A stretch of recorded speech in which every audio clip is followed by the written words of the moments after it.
নটির পুজোয় রবীন্দ্রনাথ লিখছেন, ভয়ের তারা খেলেই ধর্মের মূঢ়তার পেছনে মানুষ লুকোতে চেষ্টা করে। তবে শুধু ভয়ের তারা নয়, ভোটের তারা খেলেও মানুষ বা বলা ভালো রাজনীতিবিদরা ওই ধর্মের কাছেই পৌঁছন কি না সে প্রশ্ন কিন্তু যুগে যুগে ওঠে, ঠিক যেমন উঠছে আমাদের রাজ্যে ভোটের 1 বছর আগে থেকেই। আজ সেই নিয়েই প্রথম প্রশ্ন। 9 বছর পর ফের ফুরফুরা শরীফে মুখ্যমন্ত্রী। 26-এ ভোটের চাপে মনে পড়েছে, কটাক্ষ শুভেন্দু অধিকারী। যখন দুর্গাপুজো করি, কাশি যাই, তখন এই প্রশ্ন করেন না তো, পাল্টা মুখ্যমন্ত্রী। মেরুকরণেই এখন মাতোয়ারা বঙ্গ রাজনীতি? সব থেকে বড় প্রশ্ন এটাই। দ্বিতীয় প্রশ্ন, মুর্শিদাবাদে রাম মন্দিরের পাল্টা বাবরি মসজিদ তৈরির দাবি উঠেছিল। এবার জগন্নাথ মন্দিরের উদ্বোধনের আগে মুখ্যমন্ত্রীর কাছে ওই দীঘাতেই মসজিদ তৈরির দাবি তুললেন ফুরফুরা শরীফের তহা সিদ্দিকী। শিক্ষা, কর্মসংস্থানকে পেছনে ফেলে এবার কি বাংলায় মন্দির মসজিদের প্রতিযোগিতাই চলবে? তৃতীয় প্রশ্ন, মৌলবাদের কাছে আত্মসমর্পণের দিন শেষ হোক, তসলিমাকে কলকাতায় ফেরানো হোক। সংসদে জোরালো দাবি বিজেপি সাংসদ শ্রমিক ভট্টাচার্যের। অশান্তি বাঁধানোর ছক বলছে তৃণমূল। তবে কি তসলিমা ইস্যুকে আবার সামনে আনতে চাইছে বিজেপি? চতুর্থ প্রশ্ন, সুদীপ বন্দ্যোপাধ্যায় অসুস্থ, পোস্ট কুণাল ঘোষে। কোনো শারীরিক সমস্যা নেই, একদমই সুস্থ, পাল্টা নয়না বন্দ্যোপাধ্যায়। বাইরে এরকম বলবেন না। কুণালকে প্রচ্ছন্ন হুঁশিয়ারি মানিকতলার বিধায়ক সুপ্তি পাণ্ডে। ঘন ঘন এই সুদীপ কুণাল সংঘাতের নেপথ্যে কোন সমীকরণ? পঞ্চম প্রশ্ন, তিলোত্তমার মা বাবার আবেদনে সাড়া দিল সুপ্রিম কোর্ট। দেশের প্রধান বিচারপতির বেঞ্চের নির্দেশে আরজিকর মামলা ফিরছে কলকাতা হাইকোর্টে। এবার কি গতি পাবে তদন্ত? তবে শুরুতেই আজ দেখাবো 9 বছর পর মুখ্যমন্ত্রীর ফুরফুরা শরীফ যাওয়া নিয়ে তোলপাড় বঙ্গ রাজনীতি। দেখুন,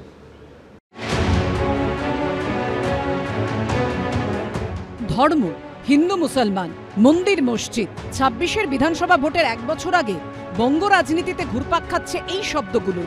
এই আবহে প্রায় 9 বছর পর বিধানসভা ভোটের ঠিক আগে ফুরফুরা শরীফে পা রাখলেন মমতা বন্দ্যোপাধ্যায়।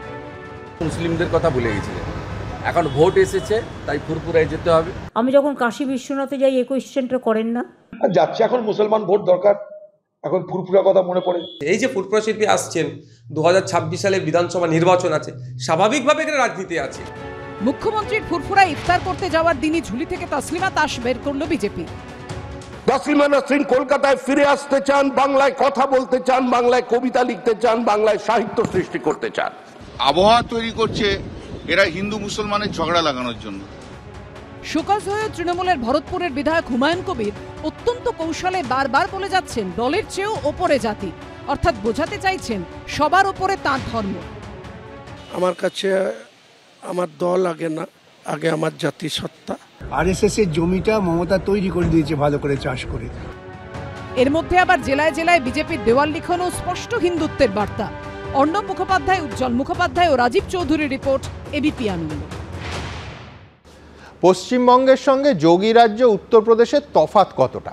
কেউ বলতে পারেন এই ধরুন 1000 কিলোমিটারের মতো। না না, আমি কিন্তু কলকাতা আর লখনউয়ের মধ্যে ভৌগোলিক দূরত্বের কথা বলছি না, বলছি রাজনৈতিক সংস্কৃতির দূরত্বের কথা। বাঙালির একটা গভীর অহংকারের জায়গা ছিল যে পশ্চিমবঙ্গের রাজনীতি ধর্মকে কেন্দ্র করে আবর্তিত হয় না। ভোটের 1 বছর বাকি থাকতেই সেই শ্লাঘা প্রায় ধুলোয় লুটোচ্ছে। দীঘায় জগন্নাথ মন্দির হয়েছে, এখন ফুরফুরা শরীফের পীরজাদা তহা সিদ্দিকী দাবি তুললেন সেই মন্দিরের পাল্টা ওই দীঘাতেই মসজিদ তৈরি করতে হবে। আবার শুভেন্দু অধিকারী বলছেন নন্দীগ্রামে রাম মন্দির করবেন। হুমায়ুন কবিরের আবার দাবি তিনি মুর্শিদাবাদেই বাবরি মসজিদ তৈরি করবেন। বঙ্গীয় রাম সেবক পর্ষদ আবার ওই মুর্শিদাবাদে এবং জেলায় জেলায় রাম মন্দির করতে চাইছে। সব মিলিয়ে এই মন্দির মসজিদের ধর্মীয় মেরুকরণের রাস্তাতেই বিশ্বাস করুন চক্রবৎ ঘুরছে বঙ্গ রাজনীতি। ঠিক এই জায়গা থেকে আজকের এই অনুষ্ঠান শুরু করব অনির্বাণকে দিয়ে।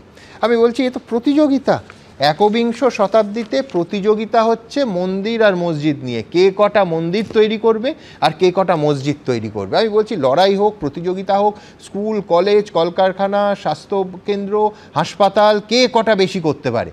কিন্তু অনির্বাণ, তুমি মানবে কিনা জানি না, দুর্ভাগ্য যে বাংলার লড়াইটা সেই দিকে যাচ্ছে না। দেখুন, বাংলার লড়াই কোন দিকে যাচ্ছে এ নিয়ে বিভিন্ন জনের বিভিন্ন মতামত থাকতে পারে, কিন্তু আমার মতামত বা সিংহভাগ বাংলার মানুষের মতামত হলো বাংলার লড়াই পুনরায় 2021-এর পূর্বের সময় যেরকম ছিল একইভাবে বাংলার নিজস্ব সংস্কৃতি নিজস্ব কৃষ্টি বাঁচানোর লড়াইয়ের দিকেই যাচ্ছে। সেই লড়াইয়ের দিকে যাচ্ছে না বলা ভালো, সেই লড়াইয়ের মধ্যেই আছে। দেখুন, বাংলার কৃষ্টি রাজনৈতিক সংস্কৃতির কথাও যদি বলি, তার মধ্যে কোথাও ধর্মাচরণ নিয়ে কোনো রকম আলাপ আলোচনা বিতর্ক ছিল না, এ কথা বোধহয় আমরা কেউ বলতে পারি না। সে বিতর্ক স্বাধীনতার পূর্ব থেকেই আমরা দেখেছি, সেই বিতর্ক ছিল, তারপরেও ছিল, আজও রয়েছে। কিন্তু কোনোভাবেই সেই বিতর্ক এই বনামের জায়গায় চলে যাওয়া, যে হিন্দু বনাম মুসলমান বা মুসলমান বনাম হিন্দু, এই বনামটা নিয়ে আমাদের আপত্তি রয়েছে।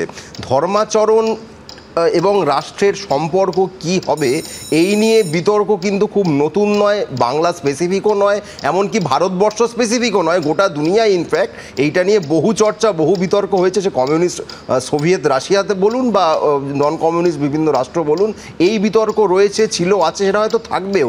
সেটা নিয়ে পশ্চিমবঙ্গে ভোটের 1 বছর আগে থেকে কে কটা মন্দির আর কে কটা মসজিদ করলো, এই লড়াই অনির্বাণ কোথাও মানে পশ্চিমবঙ্গে ছিল না, দেশের অন্য প্রান্তে ছিল, অন্য দেশে থাকতে পারে। মন্দির বনাম মসজিদ, এই যে বনামটা আমি আবারও আপনাকে বলছি, কেউ মন্দির বানাতে চান বানাতে পারেন না, দুপক্ষ একসঙ্গে ঝাঁপালে বনামই হবে, আর কি হবে। এবার এইখানে আমি বলছি বনাম জায়গাটা কেন এলো। দেখুন, এই যে অপর এককে আরেকজনের উল্টো দিকে দাঁড় করিয়ে দেওয়া, এই জায়গাটা তো আমরা কেউ দেখিনি এর আগে, বা আমরা চাইও নি। এটা শুরুটা কোথা থেকে হচ্ছে দেখুন, আপনি যদি খুঁজতে চান এর শিকড় কিন্তু আপনি সেই ফিরে যেতে হবে 92 সালে 6ই ডিসেম্বরে, যে একটি 500 বছর পুরনো ঐতিহাসিক সৌধ, যেটি একটি মসজিদ, সেটাকে গুড়িয়ে দেওয়ার মাধ্যমে যে বিষ, যে রাজনীতিতে যে বিষ ঢোকানো শুরু হয়, তার প্রভাব আজ শুধু বাংলা কেন গোটা ভারতবর্ষ জুড়ে আমরা দেখতে পাচ্ছি। এবং একইভাবে সেই বিষকে, তাহলে তুমি মানছো যে এই প্রতিযোগিতামূলক সাম্প্রদায়িকতা, মন্দির মসজিদ দুপক্ষে তৈরি, এটাও 20 এবং 93 সেই 20 2025 এসে এরকম মানে বিষবৃক্ষর চেহারা নিয়েছে। এই প্রতিযোগিতামূলক সাম্প্রদায়িকতা, এই যে টার্মটা, এটা নিয়ে আমার আপত্তি আছে। কারণ দেখুন, প্রতিযোগিতামূলক সাম্প্রদায়িকতার প্রসঙ্গ তখন আসতে পারে যদি একদিকে একটি 500 বছর পুরনো মসজিদ গড়িয়ে দিয়ে উল্টো দিকে কেউ একইভাবে কয়েকশো বছর পুরনো মন্দির গুঁড়িয়ে দিয়ে সে তার উপর কিছু বানাতে যেতেন। অনেকে বলেন যে দীঘায় জগন্নাথ মন্দির বানানোর মাধ্যমে বোধহয় এই প্রতিযোগিতাটাকে ইন্ধন দেওয়া হচ্ছে। আমি বলছি এখানে কোনো প্রতিযোগিতা নেই। দীঘায় যে জমিতে মন্দির তৈরি হচ্ছে বা হয়েছে জগন্নাথ মন্দির, সেখানে দূর দূরান্ত অব্দি কোনো মসজিদ ছিল কি, বা অন্য কোনো ধর্মের কোনো সৌধ ছিল কি? কিন্তু আমি বলছি যে আমি মুর্শিদাবাদে শুধু মসজিদ বললে এই বিতর্কটা আসতো না, আসছে, তার কারণ আমি বাবরি বলছি। আমি ওইটাই বলছি, 92 সেই 20 এখন বিষবৃক্ষের চেহারা নিচ্ছে। দেখুন, বাবরি মসজিদকে কেন্দ্র করে যে জিনিসটা আমরা এই বিগত প্রায় 30 বছর ধরে দেখলাম, এমনকি সুপ্রিম কোর্টের রায়েও কি উল্লেখ করা ছিল যে বাবরি মসজিদ ধ্বংস একটি ভয়ঙ্কর অপরাধ, এবং এই অপরাধ যারা করেছে আইন যেন তাদের ছাড় কোনোভাবেই না দেয়। এই রঞ্জন গগৈ যে রায়টি দিলেন, সেটা নিয়ে তিনি প্রচুর সমালোচনার মুখে পড়েছিলেন। তা সত্ত্বেও এটা তো বলতে হবে যে তিনিও বিজেপির সাংসদ হয়েছেন পরে ঠিকই, তিনিও এইটা বলতে পারেননি যে বাবরি মসজিদ ধ্বংস করাটা খুব পবিত্র কর্তব্য, খুব ভালো কাজ হয়েছে, তিনি সেটা বলতে পারেননি। অথচ 28 বছর ধরে সিবিআই সেই বাবরি মসজিদ ধ্বংসের তদন্ত করে মামলা চালিয়ে শেষ অবধি কি দাঁড়ালো, যে সিবিআই কোর্ট সবাইকে বেকসুর খালাস করে দিলে অ্যাপিল করলো না কেন? চোখের সামনে দিনের আলোয় আমরা দেখলাম 500 বছর পুরনো একটা সৌধ ভেঙে গুড়িয়ে দেওয়া হলো, কিন্তু কেউ সাজা পেল না। এইটা নিয়ে তো কেউ বলছেন না। সেই আঘাত যদি মুসলিম মানুষজন, কেন এই আঘাত আমার মনে আছে, আমি মুসলিম নই, কিন্তু একটি 500 বছর পুরনো সৌধ ভেঙে গুড়িয়ে দেওয়া হচ্ছে এবং তার জন্য কেউ শাস্তি পাচ্ছে না। এটা আমি একজন মুসলমান না হয়েও বলছি, এটা আমাদের লজ্জা, ভারতবর্ষের লজ্জা। ধন্যবাদ অনির্বাণ। দেখুন, আমি 92 থেকে 2025-এ আসবো, তার কারণ নিঃসন্দেহে আমরা সুপ্রিম কোর্টের সেই রায় যে ওটা যদি অপরাধমূলক কার্য হয় তাহলে কেউ শাস্তি পেল না কেন, এটা প্রশ্ন, কোনো সন্দেহ নেই। কিন্তু ভোটের 1 বছর আগে থেকে সেই প্রশ্ন খুঁচিয়ে তোলার পেছনে রাজনীতি নেই তো? আরও সবথেকে বড় প্রশ্নটা এই জায়গায়। কিন্তু এইখানে আমি আজকের ফুরফুরা শরীফে মুখ্যমন্ত্রী গেলেন, 9 বছর পর গেলেন, তিনি বললেন যে আমি যখন কাশী বিশ্বনাথে যাই তখন এই প্রশ্নটা তো করেন না, আমি যখন দুর্গাপুজো করি তখন এই প্রশ্নটা করেন না। কেন বললেন? তার কারণ শুভেন্দু অধিকারী বলেছেন যে 26-এ ভোটের আগে চাপে আছেন বলেই নাকি ফুরফুরা শরীফে গেছেন মুখ্যমন্ত্রী। আমি দ্রুত আজকের ঘটনা দেখাবো, তারপর তরুণজ্যোতির কাছে আসবো। দেখুন, হিন্দু মুসলমান মন্দির মসজিদ, জগন্নাথ মন্দির, রাম মন্দির, হিজাব, রোজা, ইফতার, রামনবমী, হনুমান জয়ন্তী, সরস্বতী পুজো, বঙ্গ রাজনীতি এখন ধর্ম সর্বস্ব। এই আবহেই হুগলির ফুরফুরা শরীফে গেলেন মমতা বন্দ্যোপাধ্যায়। শুরু হলো নতুন রাজনৈতিক চর্চা। উনি প্রত্যেকবার বিধানসভা ভোটের আগে যান, 16 সালেও গেছিলেন। 5 বছর ফুরফুরার কথা ভুলে গেছিলেন, মুসলিমদের কথা ভুলে গেছিলেন। এখন ভোট এসেছে, তাই ফুরফুরায় যেতে হবে। 16তেও গেছিলেন,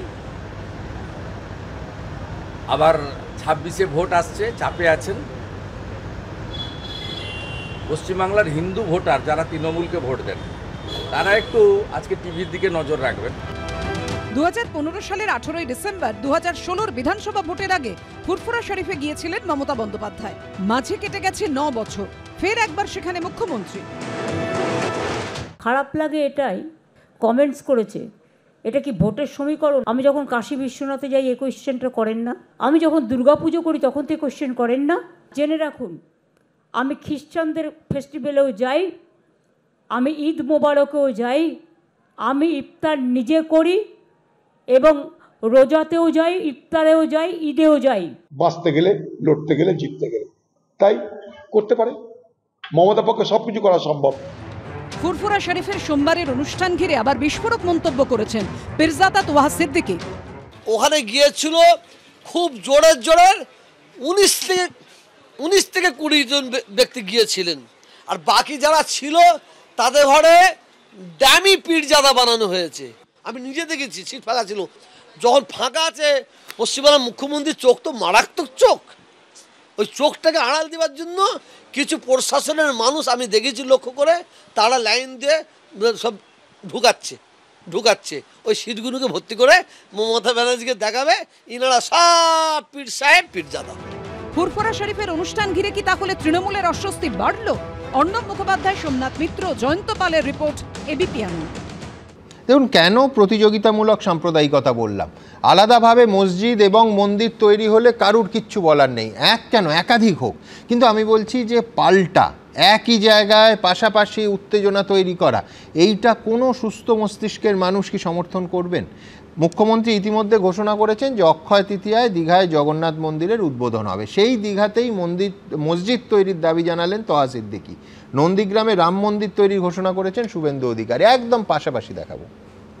অক্ষয় তৃতীয়ার দিন এটা উদ্বোধন হবে এবং এবারে প্রথম রথযাত্রা হবে। এই জগন্নাথ ধাম দেখতে সমস্ত মানুষেরা সমবেত হন। দীঘায় আমিও গেছি, ওখানে লক্ষ লক্ষ মানুষ যাতায়াত করে। ওখানে মানে তাদের জন্য জগন্নাথ মন্দির হচ্ছে, আমি তাদের খুব খুশি। কিন্তু এটাও মুখ্যমন্ত্রীকে জানতে হবে, ওখানে শুধু হিন্দু ভাইয়েরা যায় না, মুসলমান ভাইয়েরা যায়।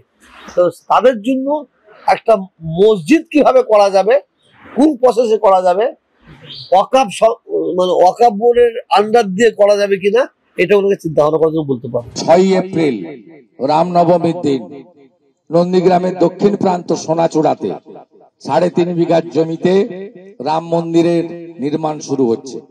দেখুন, আমি নিশ্চিত যে তরুণজ্যোতি পরের বক্তা এক্ষুনি প্রশ্ন তুলবে যে দীর্ঘ 9 বছর পর কেন মুখ্যমন্ত্রী ফুরফুরা শরীফে গেলেন, সেটা কি ভোটের অঙ্কে নয়, সংখ্যালঘু তোষণের অঙ্কে নয়? কিন্তু আমি পাল্টা তরুণকে এই প্রশ্ন করব যে তসলিমা নাসরিনকে কলকাতা থেকে কার্যত তাড়িয়ে দেওয়া হয়েছিল 2007 সালে। আমরা এবিপি আনন্দে তার তীব্র প্রতিবাদ করেছিলাম। এবিপি আনন্দের অফিস ভাঙচুর হয়েছিল এবং আমরা আক্রান্ত হয়েছিলাম, পুলিশে আমি সই করে কমপ্লেন করেছিলাম। আমি বলছি সেটা 2007 সালের ঘটনা। তরুণের কাছে আমার প্রশ্ন থাকবে যে সরব হতে, এর মধ্যে ইস্যুটায় তরুণদের অবস্থান বহুবার ওরা পরিষ্কার করেছে, কিন্তু সংসদে এইভাবে সরব হতে 18 বছর কেন লেগে গেল? সেটা কি ভোটের জন্য নয়? তরুণজ্যোতির সময় শুরু এখন।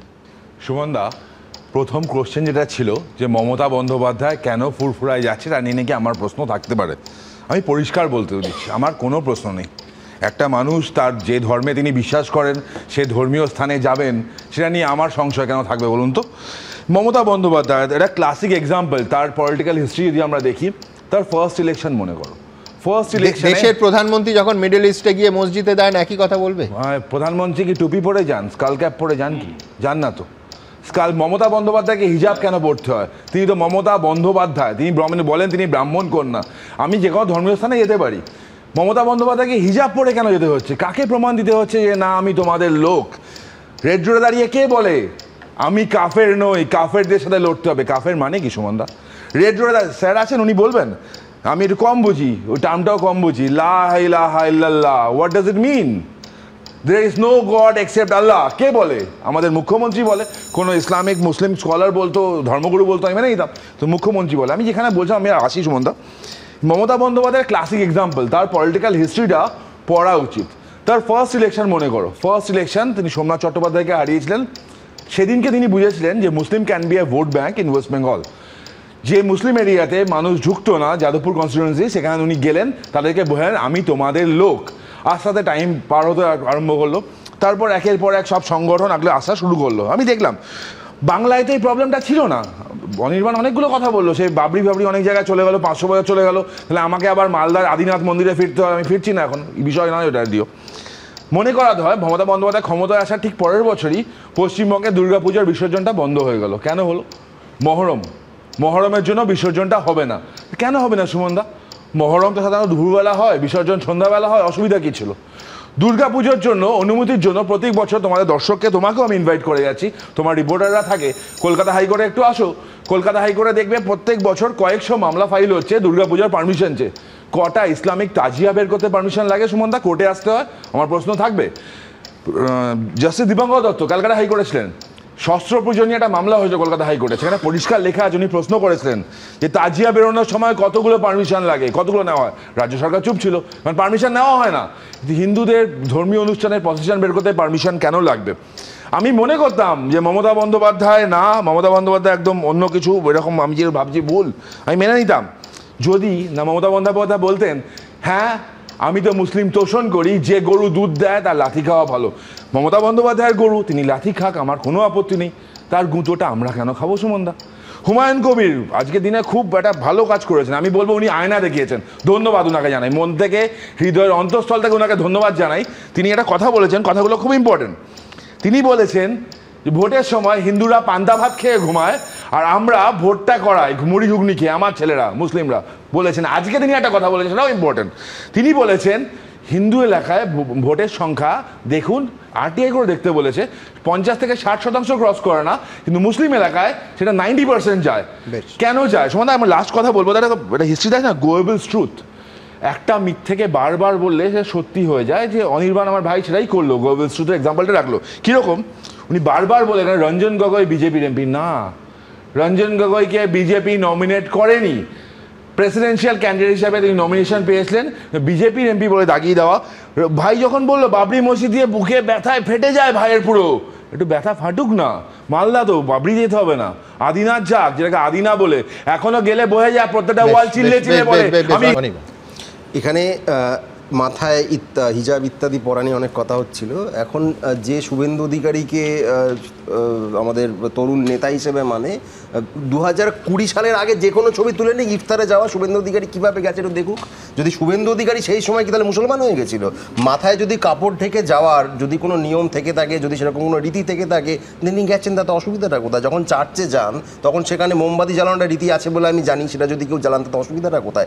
একটা হতে পারে যে একজন রাজনীতিকবিদ বা জনপ্রতিনিধি কোথাও কোনো ধর্মস্থানে গেলেন না, সেটা এক হতে পারে। আর একটা হতে পারে যদি প্রত্যেকটি ধর্মস্থান মানে প্রত্যেকটি আলাদা আলাদা ধর্মের যে উপাসনা স্থল রয়েছে সেখানে প্রত্যেকটি জায়গাতেই গেলেন, তাতেও কোনো আপত্তি থাকতে পারে না। আজকে তরুণ যদি যাদেরকে নেতা বলছে তারা প্রত্যেকে একই কাজ করে এসছে বিজেপিতে যাওয়ার আগে, তখন তারা সব খুব খারাপ ছিল, আজকে যে মুহূর্তে তারা বিজেপিতে চলে গেছে তারা সব হয়ে গেছে। বল না এই হৃদয় দপ্তর পাল্টানি সুমনদা, আমি 2009 থেকে রাজনীতিটা করি, আমারটা পাল্টায়নি। আমি সেদিনকেও যেটা বলতাম আমি আজকেও সেটা বলি। আবার খুব সোজা কথা, টুপি পরে বা হিজাব পরে আসলে মুসলিম সম্প্রদায়কে টুপি পরানো হয়। কথা হোক না, কথা হোক সার্চার কমিশন রিপোর্ট নিয়ে, কথা হোক মুসলিম ডেভেলপমেন্ট নিয়ে, কথা হোক মুসলিমদের অবস্থাটা কি করে সেটা নিয়ে কথা হয় না, কারণ এরা কথা হচ্ছে সংখ্যালঘু ডেভেলপমেন্ট নিয়ে। আমি বলবো সংখ্যাগুরুর ডেভেলপমেন্ট নিয়েও, সমস্ত মানুষের ডেভেলপমেন্ট নিয়ে এই মন্দির মসজিদের রাজনীতি উন্নয়নকে সত্যি কি ভিন্ন মাত্রায় পৌঁছে দিচ্ছে, আদৌ কোথাও এগোচ্ছে, এ প্রশ্ন থাকবে। আজকে দ্রুত একবার সংসদের প্রতিবেদন আপনাদের সামনে রাখবো। শ্রমিক ভট্টাচার্য অত্যন্ত জোর গলায় আজকে তসলিমা বললেন কলকাতায় ফিরে আসছেন, বহুবার তসলিমা বলেছেন তার প্রত্যাবর্তন হোক, একেবারে পরিষ্কার তিনি বলেছেন, স্বাগত জানিয়েছেন তসলিমা। আমি দর্শকদের মনে করিয়ে দেবো যে বহু বছর আগে আরেকবার আমার মনে পড়ে গেল যে সংসদে ঠিক এই জিনিসটা এইভাবে দাবি তুলেছিলেন 23শে নভেম্বর 2007 গুরুদাস দাশগুপ্ত। আমি আসবো, কিন্তু তার আগে তসলিমা নিয়ে ঠিক আজকের কি বলেছেন শ্রমিক, কি তার প্রতিক্রিয়া পাশাপাশি দেখাবো। তসলিমার প্রত্যাবর্তন হোক। মমতা বন্দ্যোপাধ্যায় যেদিন ফুরফুরা শরীফে ইফতারে অংশ নিলেন, সেদিনই রাজ্যসভায় দাঁড়িয়ে তসলিমা নাসরিনকে কলকাতায় ফেরানোর দাবি তুলে কৌশলে রাজনৈতিক বিতর্ক উস্কে দিলেন বিজেপি সাংসদ শ্রমিক ভট্টাচার্য। তসলিমা নাসরিন কলকাতায় ফিরে আসতে চান, বাংলায় কথা বলতে চান, বাংলায় কবিতা লিখতে চান, বাংলায় সাহিত্য সৃষ্টি করতে চান। বাংলার ছদ্ম প্রগতিশীলতার আড়ালে চূড়ান্ত তোষণ নীতি ও মৌলবাদের কাছে লজ্জাজনক আত্মসমর্পণের দিন শেষ হোক। তসলিমার প্রত্যাবর্তন হোক। মৌলবাদ কট্টরপন্থার বিরুদ্ধে দৃঢ় লেখনির জন্য বাংলাদেশ থেকে বিতাড়িত করা হয় তসলিমা নাসরিনকে। জন্মভূমি বাংলাদেশ থেকে বিতাড়িত হয়ে বাংলাভাষী কলকাতাকে আঁকড়ে ধরেছিলেন তসলিমা, কিন্তু এখানেও গোঁড়া মৌলবাদীদের চক্ষুশূল হয়ে ওঠেন তিনি। 2003 সালে তার দ্বিখণ্ডিত বইটি নিষিদ্ধ করা হয়। 2007-এর 21শে নভেম্বর কলকাতার রাজপথে একদল লোকের বিশৃঙ্খল তাণ্ডব ও তার জেরে সেনা নামানোর পরিপ্রেক্ষিতে তসলিমা নাসরিনকে এক প্রকার জোর করে কলকাতা ছেড়ে জয়পুরে যেতে বাধ্য করা হয়েছিল। জানিয়ে পরবর্তীকালে তৎকালীন মুখ্যমন্ত্রী বুদ্ধদেব ভট্টাচার্য বলেছিলেন, আমি মৌলিকভাবে কখনো কোনো বই নিষিদ্ধ করার বিপক্ষে, ব্যক্তিগতভাবে আমি এভাবে ভাবি না, কিন্তু এই বইটার সময় মুখ্যমন্ত্রী হিসেবে বাধ্য হয়েছিলাম। A unfortunate incident happened which has been orchestrated by a Diden Congress leader, and I'm thankful to Congress leadership. Congress expelled that person, but also most unfortunate thing is that after that expulsion, the Trinamool Congress, they have accepted this person and then sent that person to the parliament of this country. And situation compelled Srimati Tasmina Nasrin to leave Calcutta again. Mamata বন্দ্যোপাধ্যায়ের জমানাতেও তসলিমা নাসরিনের কলকাতায় ফেরা হয়নি। এমনকি 2012 সালে কলকাতা বইমেলায় তসলিমার বই নির্বাসন প্রকাশ করাও সম্ভব হয়নি। যখন তসলিমা নাসরিনকে পশ্চিমবাংলা থেকে বার করেছিল, তখন তো সিপিএম সরকার ছিল। তখন শ্রমিক ভট্টাচার্য কি করছিল? বিজেপির একটা কথা ছিল না কেন, আবহাওয়া তৈরি করছে এরা হিন্দু মুসলমানের ঝগড়া লাগানোর জন্য। শ্রমিক ভট্টাচার্যকে ধন্যবাদ জানিয়েছেন তসলিমা নাসরিন। আমি তো ভেবেছিলাম কলকাতা আমাকে ভুলেই গেছে, কিন্তু কেউ যে মনে রেখেছে, কেউ যে এত বড় জায়গায় সংসদে আমার কথা বললেন, কলকাতায় আবার আমাকে ফেরাতে চাইলেন, সেজন্য আমি খুবই খুশি হয়েছি। তাকে আমি ধন্যবাদ জানিয়েছি। এখন আমি জানি না আমার পক্ষে যাওয়া সম্ভব হবে কিনা, বা আমাকে সত্যি ওখানে যেতে দেবে কিনা, বাস করতে দেবে কিনা। যদি নাও দেওয়া হয়, যদি আমি মাঝে মধ্যে যেতে পারি বইমেলায় বা অন্যান্য অনুষ্ঠানে বা বন্ধুদের সঙ্গে দেখা করতে, তাহলেই আমি খুশি হব। তখন একটা নির্দিষ্ট পরিস্থিতিতে সেই পরিস্থিতি সামাল দেওয়ার জন্য তার নিরাপত্তার খাতিরে তাকে সরিয়ে দেওয়া হয়েছিল, এটা অন্য কোনো কারণ তো নয়। আজকে তিনি যদি মনে করেন পশ্চিমবঙ্গে আসবেন এবং রাজ্য সরকার যদি তার নিরাপত্তা দেয়, কোনো অসুবিধা নেই, হতেই পারে। সম্প্রতি উত্তর 24 পরগনার গোবরডাঙ্গা ও হুগলির পান্ডুয়ার নাট্য উৎসবে তসলিমার লজ্জা নাটকটি বন্ধ করে দেওয়া হয় বলে অভিযোগ ওঠে। সেই নিয়ে রাজ্যের পুলিশ প্রশাসনের বিরুদ্ধে সোশ্যাল মিডিয়ায় ক্ষোভ উগরে দিয়েছিলেন লেখিকা। বিজেন্দ্র সিংহ, রঞ্জিত হালদার ও রাজীব চৌধুরীর রিপোর্ট, এবিপি আনন্দ। আমার পরের বক্তা শতরূপ ঘোষ। শতরূপ, মমতা বন্দ্যোপাধ্যায়ের ফুরফুরা শরীফ যাওয়া নিয়ে কী বলবে আমি জানি না, কিন্তু আমি শুধু মনে করিয়ে দেবো যে যখন ক্ষমতায় থাকে ভোটের জন্য, একদিকে যেমন ফুরফুরা শরীফ, অন্যদিকে মতুয়াবাড়ি অর্থাৎ বড়মা যখন বেঁচেছিলেন, সমস্ত রাজনৈতিক দল এবং বামেরাও কিন্তু পুরোদমে আপনি রাজনৈতিক পর্যটন বলতে পারেন, কিন্তু তারা যেতেন ভোটের সময়, আরও বেশি করে যেতেন, আরও ঘন ঘন যেতেন। আমি দ্রুত একবার আপনার স্মৃতিটা উস্কে দিই। 2011 সালে তখনও ক্ষমতা বদল হয়নি, বামফ্রন্ট সরকার, তখন ভোটের মুখে ফুরফুরা শরীফে গৌতম দেব পৌঁছেছিলেন। কি বলেছিলেন আপনাদের দেখাবো। না, আমি তো এখানে আগেও এসেছি, এখানে জলের স্কিম করতে এসেছি, জলের স্কিম চালু করা অনুষ্ঠানে এসেছি, ওনার বাড়িতে খেয়ে গেছি। আমি এখানে প্রথম পানি স্কিম করতে তখন মেজো হুজুর বেঁচে আছেন, এখানকার যে মেন হুজুর ছিলেন, 98 বছর বয়স, শুয়েছিলেন। সেখানে পানি স্কিম করে তারপর পানি স্কিম চালু করতে এসেছিলাম। ইনফ্যাক্ট গৌতম দেব যা বলছেন কিন্তু একেবারে সত্যি কথা, কারণ 2011-তেই প্রথম গেছেন তা নয়, প্রত্যেকবার যেতেন, ঘন ঘন যেতেন, ইনফ্যাক্ট ক্ষমতা থেকে চলে যাওয়ার পরও গেছেন। আমি 2015 সালে গৌতমদারই একটা অংশ দেখাবো কি বলছেন তিনি। এটা হচ্ছে 2015 সালের 11ই জুলাই, দেখুন। ববি হাকিম আসেন, মুকুল রায় আসেন, তাই কি বিমান বসার গৌতম দেব আসেন? ওরা আসার অনেক আগে থেকে, ওদের পার্টি 99 সালে হওয়ার আগে থেকে আমি আবার বলছি, গৌতম দেব আবার ঠিক কথা বললেন যে উনি মিন করলেন যে 98 সালে তৃণমূল কংগ্রেসের জন্মের আগে থেকে আসতেন। আমি অন্তত 9-এর দশকে সাংবাদিকতায় এসেছি, প্রতি বছর ভোটের বছর বিমান বসু, গৌতম দেব আলাদা আলাদাভাবে, বেশিরভাগ ক্ষেত্রে একসঙ্গে তারা ফুরফুরা শরীফেও যেতেন, মতুয়া বাড়িতেও, বড়মার কাছেও যেতেন। আমি বলছি আজকের এই প্রেক্ষিতে এবার শতরূপের কাছে যাব। শতরূপের সময় শুরু এখন। সুমনদা যে যাওয়ার কথাগুলো বললে, আমি এটাও বলছি, যদি কালকে আবার আমাদের সরকার তৈরি হয়, আমরা আবার যাব, সরকার না থাকা অবস্থাতেও যাই, আবার যখন সরকার তৈরি হবে আমাদের বিভিন্ন মন্ত্রী নেতারা ফুরফুরা শরীফ বলো কি মতুয়া মহাসংঘের মন্দিরে বলো, আবার দেখালাম তো 2015 কোথায় তোমাদের সরকার, আবার যাবেন, বারবার যাবেন, মমতা বন্দ্যোপাধ্যায়ের থেকে বেশি নিয়মিতভাবে যাবেন। কিন্তু যেটা কোনোদিন অতীতেও করেননি, ভবিষ্যতেও করবেন না, তা হচ্ছে কোনো ধর্মীয় মঞ্চ থেকে সেই সম্প্রদায়ের মানুষের কাছে নিজের দলের রাজনৈতিক প্রচার করে তাদের ভোট চাইবেন না, যেমন মমতা বন্দ্যোপাধ্যায় কি দুর্গাপুজোর উদ্বোধন থেকে, কি রেড রোডের ঈদের নামাজের মঞ্চ থেকে করেন। এবার আমি আজকে যেটাকে নিয়ে কথা হচ্ছে সেটাকে নিয়ে আসি। সুমনদা, পশ্চিমবাংলার একজন মুসলমানও বলেছিলেন যে আমরা চাই যে ইমাম সাহেবদের ভাতা দেওয়া হোক। 2011 ক্ষমতায় আসার আগে মমতা বন্দ্যোপাধ্যায়ের কি আদৌ এটা কোনো ইলেকট্রাল প্রমিস ছিল নাকি বাংলার কোনো সাধারণ মুসলমান দাবি করেছিলেন যে মুসলমান চাষ করেন, যিনি ক্ষেত মজুর, যিনি রাজমিস্ত্রির কাজ করেন, যিনি সরকারি চাকরি করেন, যিনি ব্যবসা করেন? করেননি তো কেউ দাবি, মমতা বন্দ্যোপাধ্যায় নিজের উদ্যোগে করেছিলেন। বাংলার একজনও মুসলমান বলেছিলেন যে যদি দুর্গাপুজোর ভাসান হয় ওই দিনটা আমাদের তাজিয়া বার করতে কোনো অসুবিধা হবে, আপনি একদিনের জন্য ভাসানটা বন্ধ রাখুন। বাংলার কোনো সাধারণ মুসলমান দাবি করেননি তো, মমতা বন্দ্যোপাধ্যায় আগ বাড়িয়ে করেছিলেন। তেমন বাংলার একজন হিন্দুও বলেছিলেন যে সরকারের টাকায় দীঘায় একটা মন্দির বানান। কোনো হিন্দুত্ব একটা মন্দিরের অভাবে বাংলায় নাভিশ্বাস উঠছিল না, কিন্তু সরকারের টাকায় মন্দির বানানোর আবদার কোনো হিন্দু করেনি, মমতা বন্দ্যোপাধ্যায় আগ বাড়িয়ে করেছেন। মুশকিলটা হচ্ছে এই মমতা বন্দ্যোপাধ্যায় পুজোর ভাসান বন্ধ করেছিলেন আর ইমাম ভাতা চালু করেছিলেন বলে সেইটাকে ব্যালেন্স করার জন্য এখন আমাদের রাজ্যে মিড ডে মিলে বাচ্চাদের খাবার নেই, সরকারি কর্মচারীদের ডিএ নেই, কৃষকের তার ফসলের দাম নেই, শ্রমিকের ঘামের মজুরি নেই, 100 দিনের কাজের টাকা নেই, কিন্তু বছরকে বছর কোটি কোটি কোটি কোটি টাকা পুজো উদ্বোধনকে দিতে হয়। পুজো উদ্বোধনের কি বিভিন্ন পুজো কমিটিকে 60,000, এই বছর 70,000, তারপরে বছর 80,000 দিতে হয়। কোনো হিন্দু দাবি করেন এই দীঘায় মন্দির তৈরি করতে হবে, তবু আপনি সরকারের টাকা, আরে বিজেপি তো ঘোষিতভাবে ধর্মের রাজনীতি করে, আপনি বিজেপি যে কাজ কখনো করেনি, রাম মন্দির তৈরি হচ্ছে ট্রাস্টের টাকায়, আপনি সরকারের টাকায় মন্দির তৈরি করে এখন সেইটাকে ব্যালেন্স করার জন্য আপনাকে এখন গিয়ে দাবি শুনে আসতে হচ্ছে যে এবার ওইখানেই আবার একটা মসজিদ তৈরি করতে হবে।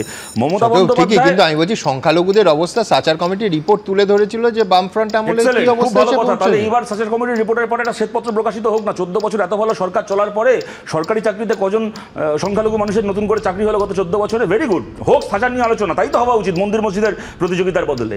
আমি এই কথাটা বলার চেষ্টা করছি যে ধর্মনিরপেক্ষ বাঙালি সমাজকে, এবং এটা সিপিএমের কৃতিত্ব নয়, বাংলায় রেনেসা হয়েছিল শ্রী চৈতন্য মহাপ্রভু থেকে শুরু করে রামমোহন বিদ্যাসাগর হয়ে সত্যজিৎ রায় হয়ে 2011 সালের পরের সময় পর্যন্ত ধর্মনিরপেক্ষ বাঙালি সমাজকে সাম্প্রদায়িকতার দিকে ঠেলে দিয়েছেন মমতা বন্দ্যোপাধ্যায়ের রাজনীতি। কিন্তু মানুষের কাছে আমরা আবেদন করব, অ্যাপিল করব, মমতা আর শুভেন্দুর পাপের জন্য নিজের পড়শিকে তার ধর্মের কারণে ঘেন্না করবেন না, না হিন্দুকে না মুসলমানকে। এটা কোনো সাধারণ হিন্দু সাধারণ মুসলমানের দোষ নয়, মমতা ব্যানার্জি শুভেন্দু অধিকারীদের এই রাজনীতি। আজকে এখানে বাবরি মসজিদ নিয়ে অনির্বাণ অনেক কথা বললো, আবেগমথিত গলায় বললো আমি হিন্দু কিন্তু আমার খারাপ লাগে। ভাই তোমার খারাপ লাগে না, কিছু মনে করো না, তোমাদের খারাপ লাগে না। যদি খারাপ লাগতো তাহলে 98 সাল থেকে মমতা বন্দ্যোপাধ্যায়ের বিজেপির সঙ্গে জোট করাকেও খারাপ লাগতো। এটা ঘটনা সুমনদা, 92 সালে ওই বাবরি ধ্বংসের মতো জঘন্য জিনিস হওয়ার পরে ভারতের বাকি রাজনৈতিক দলগুলোর কাছে যখন বিজেপি অচ্ছুত হয়ে গেছিল, কেউ ওদের ছায়া মারাতো না, তখন ভারতের যে দুটো দল বিজেপির সঙ্গে জোট করেছিল, জোট করা শুরু করেছিল, প্রথম দল ছিল শিবসেনা, ঘোষিতভাবে হিন্দুত্ববাদী দল, এবং দ্বিতীয় দল ছিল তৃণমূল কংগ্রেস, আমাদের ভুললে চলবে, তারপর আকালি দল থেকে শুরু করে আরো অনেক দল গেছিল। আমি জাস্ট আমার কথাটা শেষ করে নিই। সুতরাং আজকে এই কথাগুলো শুনতে ভালো লাগে, ইন্ডিভিজুয়ালি অনির্বাণ অসাম্প্রদায়িক হতে পারে, আমিও বিশ্বাস করি, কিন্তু মুশকিল হচ্ছে মমতা বন্দ্যোপাধ্যায়ের রাজনীতিকে আমি সময় বুঝে সমর্থন করবো আর বাকি সময়টা নিয়ে চুপ থাকবো, এটা করা যায় না। আমার শেষ কথা, যেহেতু শ্রমিক ভট্টাচার্যের আজকের তোমরা ওনার তসলিমা নাসরিনকে দিয়ে বলা শোনালে, আমি ঠিক এটা জানি না রাজ্যসভা কি কোনো রাজ্যে কাউকে থাকার ব্যবস্থা করতে পারে নাকি কোনো মানুষের ভারতের নাগরিকত্ব দেওয়া যেতে পারে কি পারে না, তাই নিয়ে আলোচনা করতে পারে। আমি এই কারণে জিজ্ঞেস করছি, তসলিমা নাসরিনকে যদি ভারতের নাগরিকত্ব দেওয়া হয়, উনি বাংলাতেও থাকতে পারেন, আসামেও থাকতে পারেন, শ্রমিক ভট্টাচার্যের বাড়ির ছাদেও থাকতে পারেন, পারেন, কিন্তু আপনি আজকে 11 বছর সরকার চালানোর পরে তসলিমা নাসরিনকে তো ভারতের নাগরিকত্ব দিলেন না, এখন বাংলার ঘাড়ে আপনার ঝোলটা কি হবে? কেন আমি 5 সেকেন্ড লাগবে না, মুশকিল কি সুমন দা? নিশ্চয়ই তোমরা একমত হবে, মুশকিল হচ্ছে শ্রমিক ভট্টাচার্যের পার্টি যে সিএটা করেছেন না, সিএ তো অন্ততপক্ষে তসলিমা নাসরিনকে নাগরিকত্ব দেওয়া যাবে না, যাতেই দেওয়া যাক না কেন, কেন সিএ বলছে শুধুমাত্র হিন্দু, খ্রিস্টান, বৌদ্ধ ইত্যাদিদের নাগরিকত্ব দেওয়া যাবে, মুসলমান কোনো মানুষ, তসলিমা নাসরিন কিন্তু ধর্মে মুসলমান, তিনি ধর্মীয় কারণেই পারসিকিউটেড, কিন্তু তাকে দেওয়া যাবে না নাগরিকত্ব।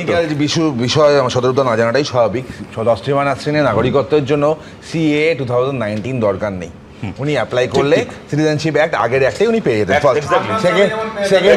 সেকেন্ড হচ্ছে লং টার্ম ভিসা, ওনাকে লং টার্ম ভিসা দেওয়া হয়। আর তারপর শতরূপ দাদের কষ্ট থাকতে পারে, 2007-এ যিনি যখন পলিটিক্যাল অ্যাসাইলাম নিয়েছিলেন, তসলিমা নাসরিন একজন বাঙালি লেখিকা, তিনি বাংলার সাথে কানেক্ট করবেন, যখন এসেছিলেন তখন তাড়িয়ে চলে যেতে হইলো কাদের জন্য? কাদের সরকার ছিল, কাদের পুলিশ সামলাতে পারেনি? আজকে বিকাশবাবু বলছেন পশ্চিমবঙ্গ প্রশাসন যদি সামলাতে পারে তো রাখবে, ওনার প্রশাসন রাখতে পারেনি কেন? 34 বছরের একদম দৌর্দণ্ড প্রতাপ ক্ষমতাশালী এক সরকার, কি হয়েছিল তখন? দুটো কথা বলি। প্রথম কথা হচ্ছে, আমি জানতাম তরুণ যদি এই কথাটা বলবে, এটা ঘটনা, সিএ ছাড়াও একজনকে নাগরিকত্ব দেওয়া যায়, তাহলে আপনারা স্বীকার করুন যে আদৌ সিএ এর কোনো দরকারই ছিল না। বাংলাদেশের পারসিকিউটেড হিন্দুকেও নাগরিকত্ব দেওয়ার জন্য এক্সিস্টিং আইন আমাদের ছিল, যেটা কিনা সিএ পাস করানোর সময় যে কথাটা আমরা গলা শিরা ফুলিয়ে শিক্ষা করে বলেছিলাম, কিন্তু ওরা মানেনি। এখনো বলছি কেনই বা মানবে? মানলে চাকরি চলে যাবে। নাহলে তসলিমা নাসরিনকে, ভাই শেষ করি, আমি তো মাঝখানে তোমার বলিনি, তসলিমা নাসরিনকে আদনান সামিকে যদি দেওয়া যায় কোনো একটা আইনে নাগরিকত্ব, সেই আইনে কোনো হিন্দুকে কেন দেওয়া যাবে না? আর দ্বিতীয় যে কথাটা বললো, আমার এটা স্বীকার করতে কোনো দ্বিধা নেই এবং এটা আমি স্বীকার করছি না, তোমাদের আর্কাইভে নিশ্চয়ই, আমার খুব ভুল না হলে সেপ্টেম্বর মাসের ঘটনায় বোধহয় 21 না 22 সেপ্টেম্বর নাগাদ হয়েছিল। তারপরে যেদিন ঘটনাটা ঘটেছিল কলকাতায় ইদ্রিস আলীদের নেতৃত্বে ভাঙচুর, পরের দিন মোহাম্মদ সেলিমের একটা বিবৃতি ছিল, তোমরা দেখাবে, যে পুলিশের উচিত ছিল এই ঘটনাটাকে আটকে তসলিমা নাসরিনকে রক্ষা করতে পারাটা, কিন্তু পুলিশ করতে পারেনি, এটা পুলিশের দুর্বলতা। মোহাম্মদ সেলিম এটা বলেছিলেন, আমাদের পার্টির তখন কেন্দ্রীয় কমিটির মেম্বার এবং আমাদের 4 বছর তোমরা ক্ষমতায় ছিলে, তারপরে কোন উদ্যোগটা হয়েছিল রাজস্থান থেকে ওনাকে আনা? আমি তো এইটাই তো জিজ্ঞেস করছি, তাহলে 11 বছর যারা ক্ষমতায় দেশের সরকার চালিয়ে আদনান সামিকে হচ্ছে নাগরিকত্ব দিয়ে দিল, তসলিমা নাসরিনকে 11 বছরে দিল না কেন? এখন আমাদের ফান্ডামেন্টাল জায়গায় প্রশ্ন সুমনদা। এবং মেক নো মিস্টেক যে তসলিমা নাসরিন বারবার আজকে যেরকম যতটা চাইছেন সেদিনও ততটাই চেয়েছিলেন। আমার খুব টেকনিক্যাল জায়গা থেকে প্রশ্ন, যে প্রশ্নটা হচ্ছে যে একজন মানুষ যদি ভারতের নাগরিক হন, কেমন তিনি ভারতের যে কোনো রাজ্যে ইচ্ছে মতো থাকতে পারেন, আপনি একজনকে নাগরিকত্ব দেবেন না, বরং আপনি বলবেন যে নাগরিকত্ব আমি দেবো না, বাংলায় থাকাটা নাগরিকত্ব তসলিমা নাসরিন চাইনি, পলিটিক্যাল অ্যাসাইলাম চেয়েছিল, এখানে প্রতিবাদ করেছেন নাগরিকত্ব জানে ভাগে দেওয়া হয়নি।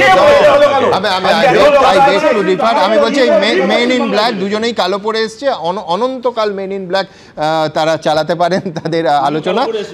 হ্যাঁ, কিন্তু সোজা কথা হচ্ছে তসলিমা নাসরিন চেয়েছিলেন শুধু গদ্যে, একেবারে তার পদ্যে অবধি চেয়েছিলেন। আমি বলছি এটা নিয়ে কোনো ইয়ে নেই, কিন্তু আমি বলছি ও সদর বেসিক যে প্রশ্নটা তুলেছে আমি সেখানে ফেরত যাব, সেটা হচ্ছে সংখ্যালঘুদের উন্নয়ন, সার্বিকভাবে মানুষের উন্নয়ন, সংখ্যাগুরুদের উন্নয়ন তো বটেই, সংখ্যালঘুদের উন্নয়ন, একদিকে 34 বছর, একদিকে 14 বছর।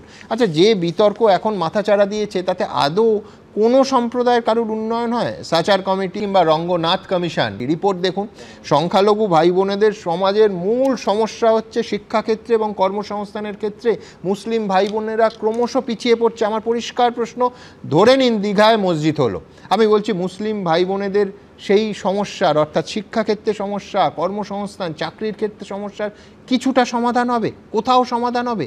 বাবরি মসজিদ মুর্শিদাবাদে তৈরি করে ফেললেন হুমায়ুন কবির। সত্যি আমি জানি না, মানে বাবর তৈরি করেন বাবরি মসজিদ, উনি স্বয়ং হুমায়ুন কবির বলেছেন তিনি হয়তো বাবরি মসজিদ করতে পারেন, কিন্তু আমি বলছি যে তাতে মানুষের কি সমস্যার সমাধান হবে? আমি সরাসরি মোহাম্মদ ইয়াহিয়া আছেন, চেয়ারম্যান অল বেঙ্গল ইমাম অ্যাসোসিয়েশনের, আমি তার কাছে যাব, একেবারে সরাসরি আপনার কাছে জানতে চাইব যে আদৌ সংখ্যালঘু সম্প্রদায়ের ভাই বোনেরা এই মন্দির এবং মসজিদের দ্বন্দ্বে কোথাও 1-6 এগোবে? আপনার সময় শুরু। দেখুন, আসলে আমি খুব গোড়ায় যেতে চাইছি। হিন্দু মুসলিম বিষয়টা খুব অদ্ভুত একটা বিষয়, রাজনীতিবিদরা এটাকে নিয়ে খেলা করে যাচ্ছে। আমরা কে হিন্দু কে মুসলমান কে বলবে?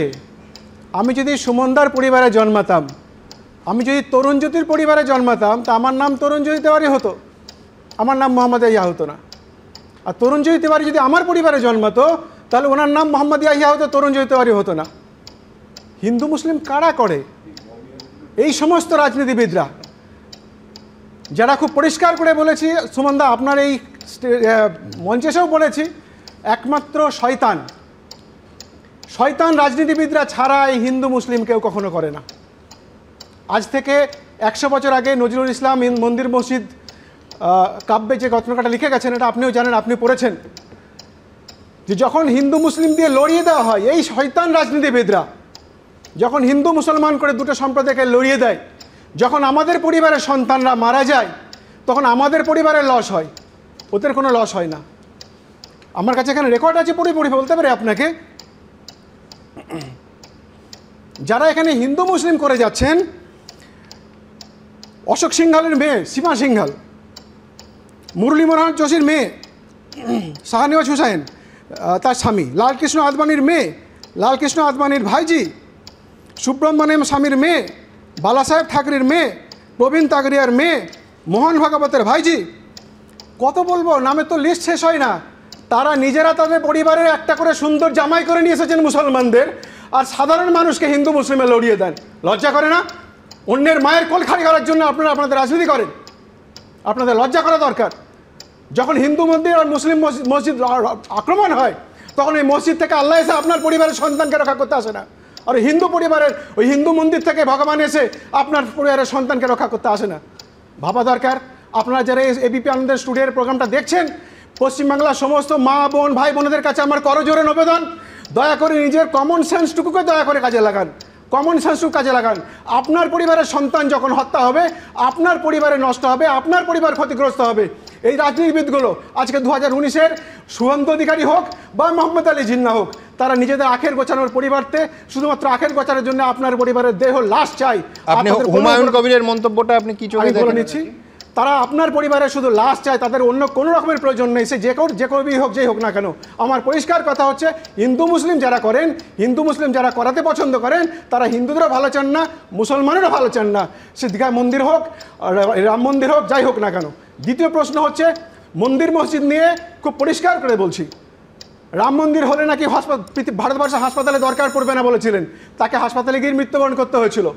ভারতবর্ষের প্রধানমন্ত্রী থালা বাজিয়ে নাকি ভারতবর্ষের সমস্ত রোগ সারিয়ে দেবেন বলেছিলেন, লক্ষ লক্ষ মানুষকে ভ্যাকসিন দিতে হয়েছিল। কুম্ভ স্নানের জন্য 12,000 কোটি টাকা খরচ করা হয়েছিল শুধু স্নানের জন্য, আর সেখানে কিনা বিজ্ঞান আবিষ্কারের জন্য 5 কোটি টাকা ভারতবর্ষের সরকারের বাজেট। আমাদের লজ্জায় মাথা হেঁট হয়ে যায়। ভারতবর্ষের সরকারের উচিত ভারতবর্ষের মানুষের উন্নয়নে করা, তার কল্যাণের জন্য, বিজ্ঞানের উন্নয়নের জন্য খরচ করা, তা না আমাদেরকে হিন্দু মুসলিম লড়িয়ে দেওয়ার জন্য ভারতবর্ষের একটা দল তারা 50,000 ফেক প্রোফাইল তৈরি করেছে পশ্চিমবঙ্গের মানুষকে হিন্দু মুসলমানকে লড়িয়ে দেওয়ার জন্য। দুর্ভাগ্য আমাদের।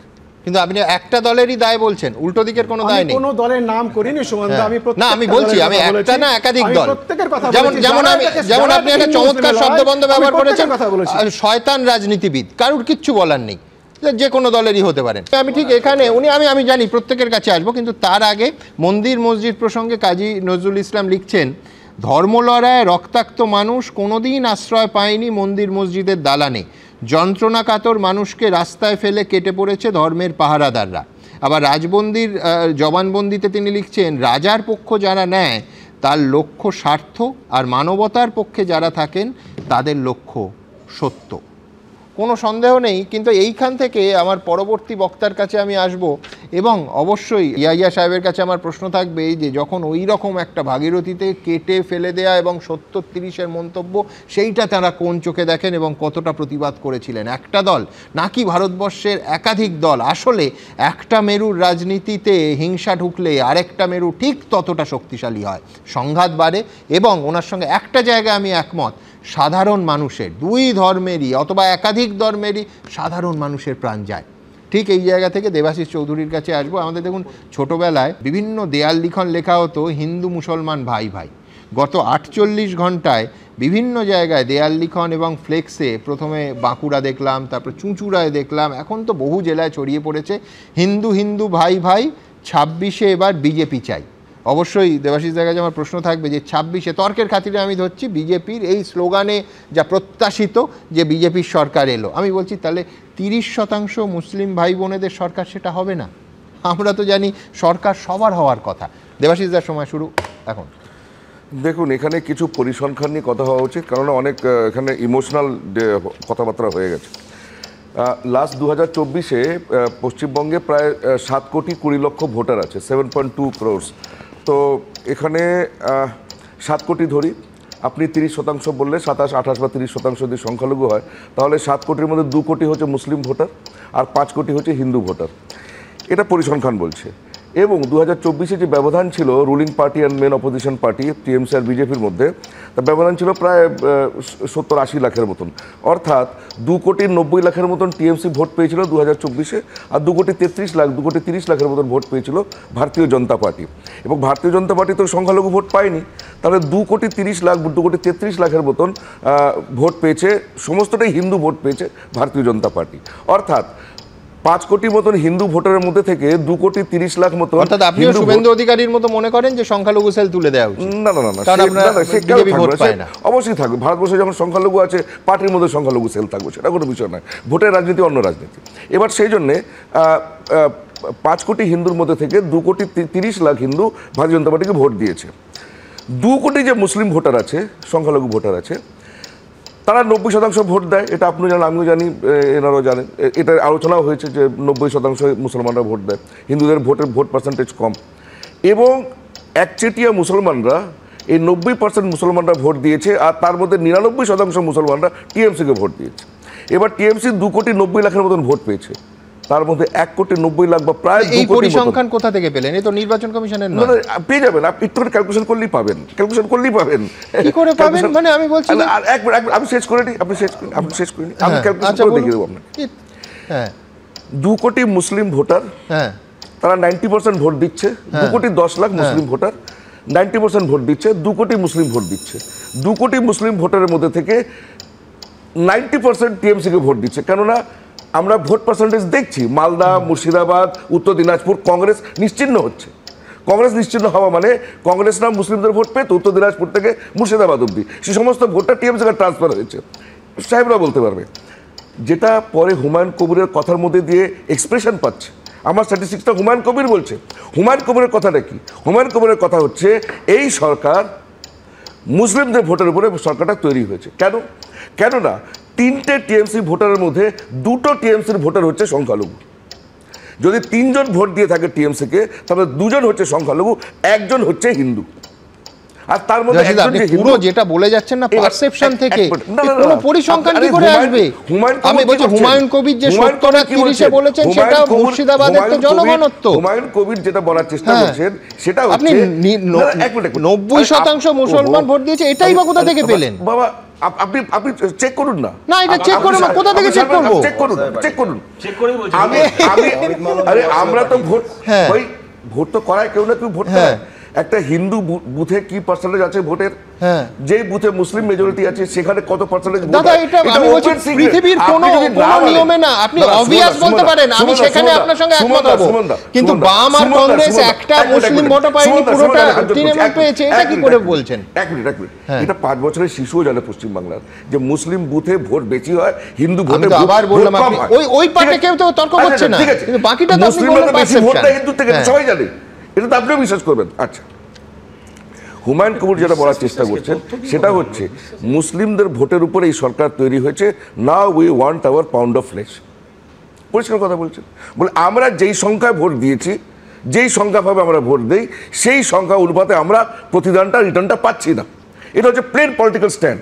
ঠিক আছে, এবার আমি একটা বৃহত্তর পিকচারে বলি, অনেক সমীক্ষকরা আছে এখানে। মুলায়ম সিং যাদবের দল হোক, লালু প্রসাদের দল হোক, যেই আঞ্চলিক দল, কিন্তু আঞ্চলিক দল, যেই দল এইভাবে কোনো একটা ভোট ব্যাংকের উপরে ডিপেন্ড করে যায়, তার ক্ষয়ক্ষতি খুব শীঘ্র হয়। কেননা এটা ডিপেন্ড করে, টিএমসি ডিপেন্ড করছে on the division and bifurcation of Hindu votes. হিন্দুদের যে 5 কোটি হিন্দু ভোট আছে, তার মধ্যে 2,30,00,000 হিন্দুরা বিজেপিকে ভোট দিয়ে দিয়েছে। আর যে বাকি থাকলো হিন্দু ভোট, প্রায় 2 কোটির মতো হিন্দু ভোট বাকি থাকলো। 2 কোটি, কারণ প্রায় 1 কোটির মতো হিন্দুরা টিএমসিকে ভোট দিয়েছে, 90 লাখ। তো এই যে 1.5 কোটি মতন বা 2.25 কোটি মতন যে হিন্দু ভোট বাকি থাকলো, এই যে হিন্দু ভোট যারা সিপিএমকে দিচ্ছে, কংগ্রেসকে দিচ্ছে, বা নোটা দিচ্ছে, বা দিচ্ছে না, ঘরে থাকছে, এর মধ্যে থেকে যদি ভারতীয় জনতা পার্টি তার 50% মোবিলাইজ করতে পারে, ডিফারেন্সটা মাত্র 80 লাখ বা 70 লাখের ডিফারেন্স টিএমসির সাথে, তার মানে যদি মোটামুটি এই যে হিন্দু ভোট যেটা নন টিএমসি এবং নন বিজেপি, ওটা বিজেপিকেও দেয়নি, ওই হিন্দুরা টিএমসিকেও ভোট দেয়নি, সেটা যদি মোবিলাইজ করতে পারে বিজেপি। আমি বলছি এখানে একটা দেবাশিস আপনি আসতে পারেন, এখান থেকে আপনার পরিষ্কার শুনতে পারবো, কিন্তু আমার বক্তব্য খুব পরিষ্কার, সেটা হচ্ছে দেবাশিস দা শেষ যে অংশটা বললেন সেটা মোবিলাইজড হয় যদি ৮০,০০০ বুথ আছে, সেই বুথে বুথ কর্মী পাওয়া যায়। আমি কোনো আছে নেই সেই বিতর্কে যাচ্ছি না, হ্যাঁ, কিন্তু আমার একটা বক্তব্য আছে দেবাশিস দা, যে তথ্য পরিসংখ্যানটা দিলেন আমরা গ্রহণ করবো কি করে? আমরা শুধু সেই তথ্য পরিসংখ্যান আপনাদের সামনে রাখতে পারি যেটা নির্বাচন কমিশনের দেয়া তথ্য, এর বাইরে পারসেপশন আমি আর দেবাশিস দা আড্ডা মারতে মারতে চা খেতে খেতে একমত হতে পারি না।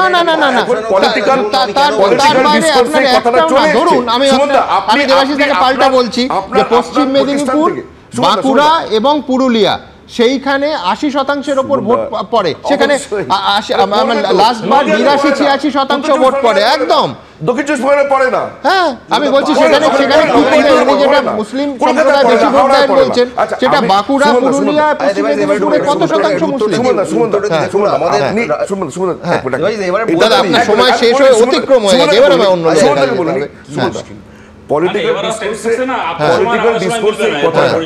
এই যেটা আমি বললাম এটা পলিটিক্যাল ডিসকোর্সে কিন্তু হুমায়ুন কবির এরা সব নিয়ে এসছে, তোহার সিদ্দিক নিয়ে এসছে, আর আমি সদরের সঙ্গে একমত। আমি একমত, এখানে কোনো মুসলমান চাইনি যে দুর্গা পূজার ইমার্শন স্টপ করা হোক, কেউ চাইনি, এখানে কোনো হিন্দুও চাইনি সরকারি খরচা মন্দির করা হোক, কিন্তু মমতা বন্দ্যোপাধ্যায় কি করেছে? বসিরহাট বারাসাতে সরস্বতী পুজো বন্ধ হয়েছে, তেহট্ট উলুবেড়িতে সরস্বতী পুজো বন্ধ হয়েছে। পশ্চিমবঙ্গে মুসলিম জনঘনত্ব সবচেয়ে বেশি যে দুটি জেলায় মুর্শিদাবাদ, মালদায়, আপনি দেখবেন তৃণমূল দীর্ঘদিন সেইখানে আসন জিততে কাল ঘাম ছুটে গেছে। এই 2024-এও মালদাতে একটা আসন জিততে পারেনি। এমন যদি হতো যে এন ব্লক মুসলিমরা সব তৃণমূলকে ভোট দিচ্ছে, মুর্শিদাবাদ মালদাতে একতরফা জিতে যেত। এবং 2021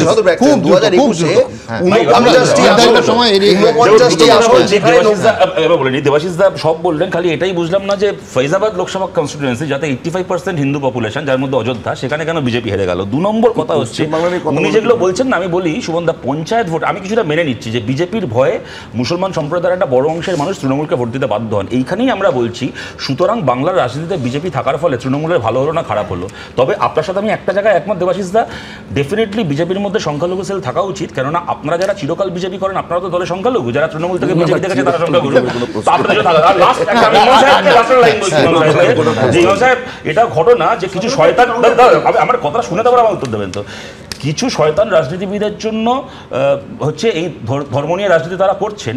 আবার আমাদেরকে কিন্তু এই ব্যাপারেও চোখ খোলা রাখতে হবে যে কিছু লোক যেমন রাজনীতি করার নামে ধর্ম নিয়ে খেলছেন, তেমন কিছু লোক ধর্ম করার নাম করে কেমন রাজনীতি নিয়ে খেলছেন।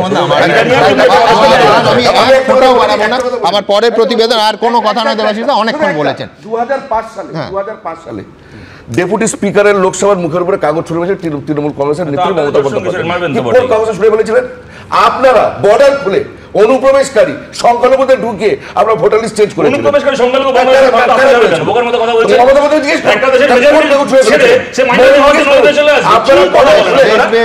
এখানে আমার দাড়ি টানতেই হবে। আমার পরের প্রতিবেদন আপনাদের দেখাবো।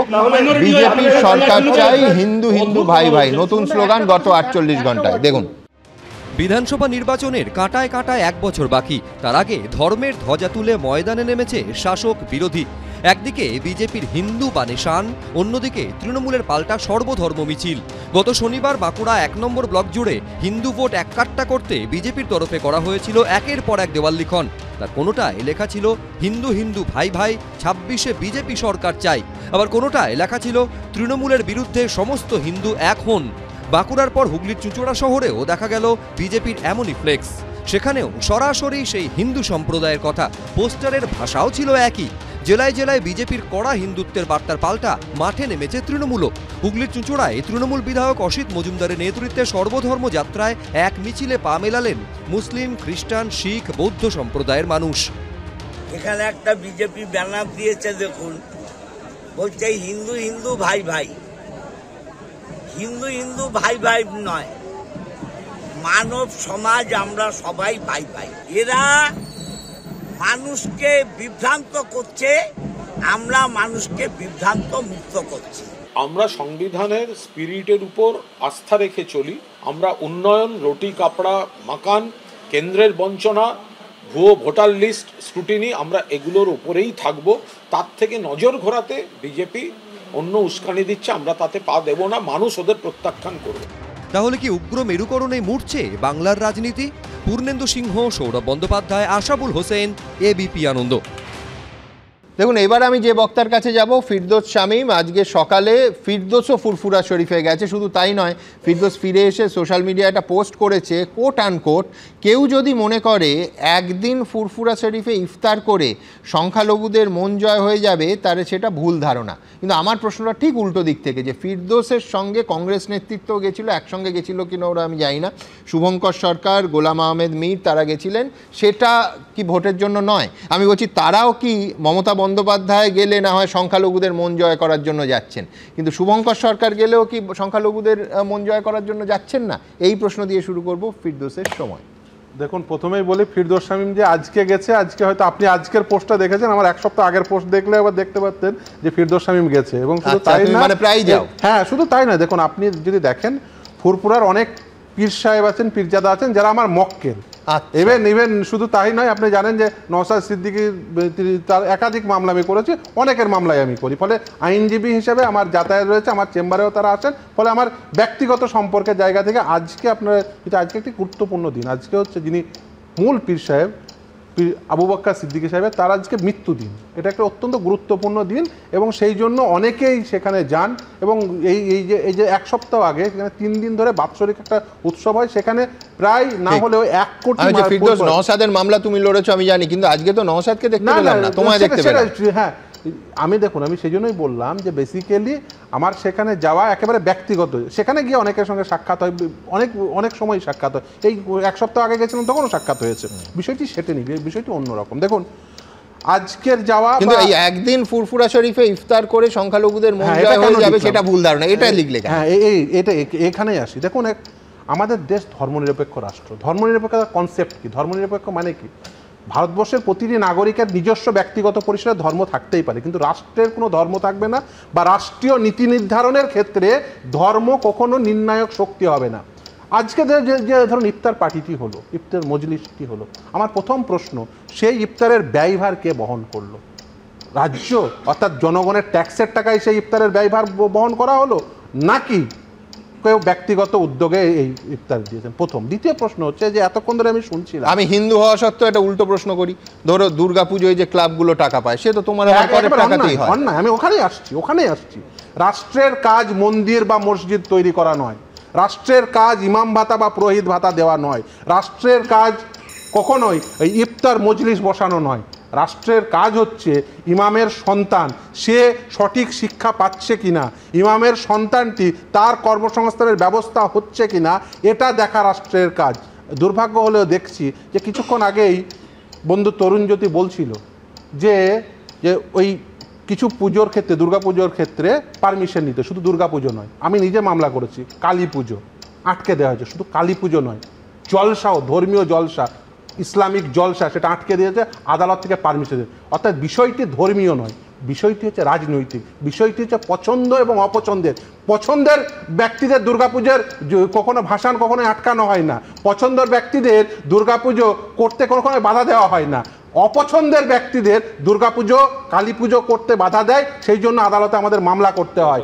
অপছন্দ ব্যক্তিদের জলসা করতে বাধা দেওয়া হয়, তাদের জন্য মামলা করতে হয় যাতে জলসাটি কন্ডাক্ট করতে হয়। এটা পুলিশ প্রশাসন করে, বেআইনিভাবে করে, এবং আদালত সেই ক্ষেত্রে নির্দেশ দেন। বিষয়টি হচ্ছে পছন্দ এবং অপছন্দের। আর দ্বিতীয় কথা বলি, যে কথা বলে আমি শেষ করব, সেটা হচ্ছে যে রাষ্ট্রের কখনোই নীতি নির্ধারণের ক্ষেত্রে যদি ধর্মকে নির্ণায়ক শক্তি করেন, তাহলে কিন্তু জানবেন যে বাঘের পিঠে চড়ে বসছেন। বাঘের পিঠে একবার চড়লে না, নামা খুব কঠিন। আর এই যে 9 বছর পরে, আমি আজকে গিয়ে কথা বলছিলাম অনেকের সঙ্গে, যে আসলে এই যে মুখ্যমন্ত্রী আসছেন, খুব স্বাভাবিকভাবেই তাদের মধ্যে সেই আলোচনা আছে। আমি তাদের জিজ্ঞাসা করলাম যে আসলে এই 9 বছরে কি করেছেন। এই 9 বছরে তারা নিজেরাই চাইছেন শ্বেতপত্র প্রকাশ করে এই রাজ্য সরকার বলুক যে ফুরফুরার উন্নয়ন প্রকল্পে রাস্তা কি তৈরি করেছেন, হাসপাতাল কি তৈরি করেছেন, অন্যান্য ইনফ্রাস্ট্রাকচার কি তৈরি করেছেন। আর একটা কথা বলে শেষ করব, মমতা বন্দ্যোপাধ্যায় বলেছিলেন এক সময় যে 10,000 মাদ্রাসার অনুমোদন দেব। মমতা বন্দ্যোপাধ্যায় বলেছিলেন ভাঙড়ে মুসলমানদের জন্য হাসপাতাল করবো। হাসপাতাল কখনো মুসলমান বা হিন্দুর হতে পারে না। আর 10,000 মাদ্রাসার অনুমোদন কোথায় দেওয়া হয়েছে সেই 10,000 মাদ্রাসার অনুমোদন? আর মাদ্রাসা কিন্তু কোনো বাতিল শব্দ নয় বা অসাংবিধানিক শব্দ নয়। মাদ্রাসা শব্দের অর্থ হলো স্কুল। সেই কতগুলো স্কুলের অনুমোদন দিয়েছেন সেটি যদি জানান তাহলে উপকৃত হবে। হ্যাঁ, মানে প্রশ্ন খারিজি মাদ্রাসা নিয়ে। মাদ্রাসা আমরা যখন ছাত্র জীবন শুরু করেছি তখন মাধ্যমিক উচ্চ মাধ্যমিক একদম প্যারালাল শিক্ষা ব্যবস্থা, মাদ্রাসা নিয়ে কোনো প্রশ্ন নয়। খারিজি মাদ্রাসা নিয়ে অবশ্যই প্রশ্ন মাদ্রাসা নিয়ে বন্ধ করা নিয়ে যে কথাটা একটু আগে দেখুন, প্রোপাগান্ডাটা বিজেপির তৈরি, সেটাকে শেয়ার করলে এখানে শতরূপ ঘোষ। আমি ধন্যবাদ জানাবো ফিরদৌস দাকে এটা পরিষ্কার করার জন্য। যেটা পছন্দ অপছন্দের জায়গা থেকে দেওয়া বা দেওয়া হয় না, এটা কোনো ধর্মের বিষয় নয়। আমি ওকে ধন্যবাদ জানাচ্ছি ফিরদৌস। আর দ্বিতীয়ত একটু আগে জোট প্রসঙ্গে শতরূপের খুব গায়ে জ্বালা ধরলো, আমাকে বললো না না তোমার একদম খারাপ লাগেনি। আমি যদি পাল্টা প্রশ্ন করি যে কংগ্রেসের হাতে খুন হওয়া সিপিএম কর্মী, তাহলে তাদের জন্য তোমাদের কোনো খারাপ লাগেনি, কেন জোট করেছো? তাহলে আরএসএস নিয়ে এত কথা, ইস্তফা পত্র দেয় তাতে পরিষ্কার লেখা সিপিএম আরএসএস এর সঙ্গে মিলে চলছে। কংগ্রেসের সাথে সিপিএম এর জোট করা নিয়ে যাবতীয় অভিযোগ সত্যি হলেও এটা মিথ্যে হয়ে যায় না যে মমতা বন্দ্যোপাধ্যায় বাবরি ধ্বংসের পরে মোদী বিজেপির সাথে হাত মিলিয়েছেন।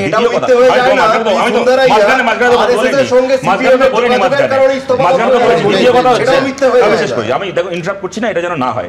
দ্বিতীয় কথা হচ্ছে, আমি বলছি এটা কোনো প্রপাগান্ডা নয়। বামফ্রন্ট সরকারের সময় 2 বছর এরকম হয়েছিল যে বিজয়া দশমী এবং মহরম একদিন, এবং 1 বছর হয়েছিল যে একাদশীর দিন মহরম।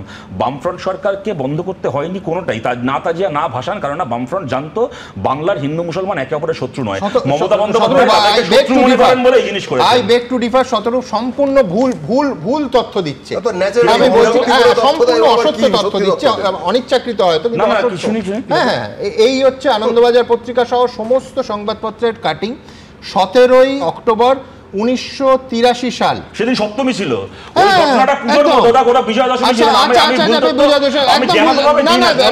আবার আমি বলছি,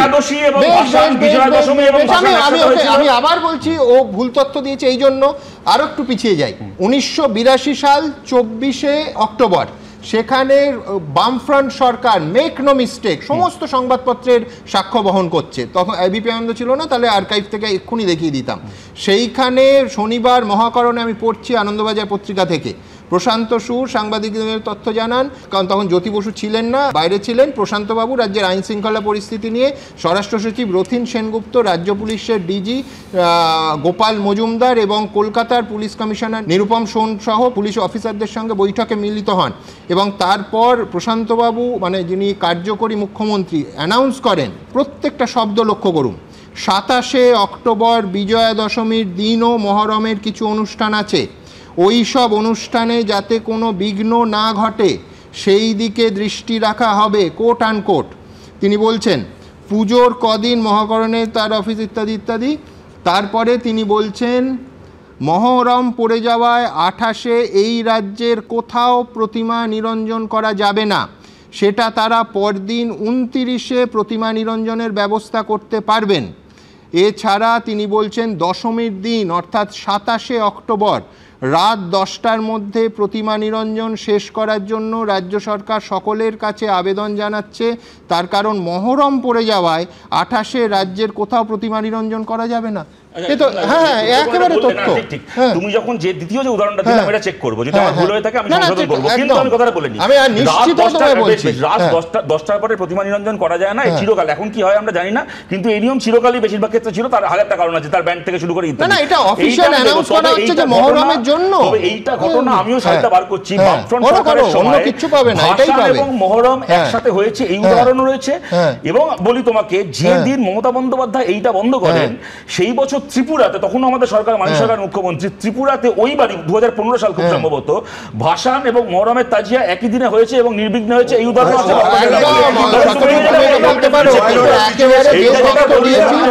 একেবারে মানে 100% সঠিক তথ্য নিশ্চিত হয়েই আপনাদের সামনে বললাম। ইমাম সাহেব অনেকগুলো কথা বলেন, ইমাম সাহেব উত্তর দেওয়াটা প্রয়োজন আছে। উনি মানে বললেন যারা হিন্দু মুসলমানের রাজনীতি করে শয়তান রাজনীতিবিদ, ঠিকই বলেছেন, ভুল বলেননি। কিন্তু উনি খুব কেয়ারফুলি ডাক করে গেলেন যখন তুমি হুমায়ুন কবিরের কথা বললেন। তিনি বললেন না, যখন ফিরহাদ হাকিম বলে যে দাওয়াতে ইসলাম, যারা ইসলাম নিয়ে জন্মায় তারা দুর্ভাগ্য নিয়ে জন্মেছে, তিনি বললেন না যে ইমাম ভাতা ব্যাপারটা কি ইসলাম পারমিটেড করে? তাও সেই সরকার যে সরকারের মেইন ইনকাম হচ্ছে লটারি এবং মদ বিক্রি, লটারি মদ বিক্রি, আর যারা ট্রেন চালায় তারা কি শয়তান না ফেরেশতা? আমি ইমাম সাহেবের উত্তরটা নিয়ে নিই। হ্যাঁ, বিষয়টা সম্বন্ধে আমি দুটো পয়েন্ট খুব পরিষ্কার করে বলতে চাই। প্রথমে সতর্কের কথাটা তখন বলা হয়নি, পেন্ডিং ছিল, বলে দিচ্ছি। ওরা যেটা বলতে চাইছেন যে এই ফুরফুরা শরীফ, এই হেন তেন, মমতার ইত্যাদির কারণে মুসলিম সোসাইটি খুব বেশি ইনফ্লুয়েন্স হয়ে যাচ্ছে বলে মমতাকে ভোট দিচ্ছে। এটা আমি বলতে চাই, শেষ করতে দিই ভাই। আমি বলতে চাই 2011-র আগে আমি বলিনি, শেষ করি ভাই আমার। 2011-র আগে ছিল না, কিচ্ছু ছিল না। এই মন্দির এসে ছিল না, জগন্নাথ মন্দির এসে ছিল না, ফুরফুরা এসে ছিল না। তখন যে পশ্চিমবাংলার আপামর জনগণ মমতাকে ভোট দিয়েছে, এই সমস্ত দিকে ভোট দেয়নি। মানে বুঝলাম না। প্রথম কথা হচ্ছে 2011-র আগে বা ইভেন 2011 সালে আপনি বুঝেছেন। শুনুন,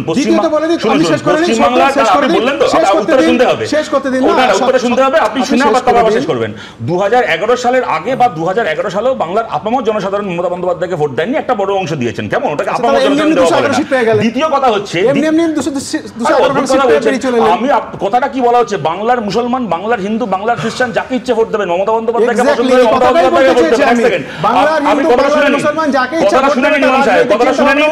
আপনি ধর্মগুরু, আমি রাজনৈতিক কর্মী, আপনার সাথে আমার কোনো তর্কের ব্যাপার নেই। আমি কথাটা শুনে নিন। যিনি যাকে ইচ্ছে ভোট দেবেন, কিন্তু কোনো রাজনৈতিক নেতা কোনো ধর্মীয় মঞ্চকে ভোট প্রচারের কাজে ব্যবহার করবেন না। আপনি যদি আপনার ধর্মীয় মঞ্চকে, আমি আমার ধর্মীয় মঞ্চকে ভোট প্রচারের জন্য ব্যবহার করি,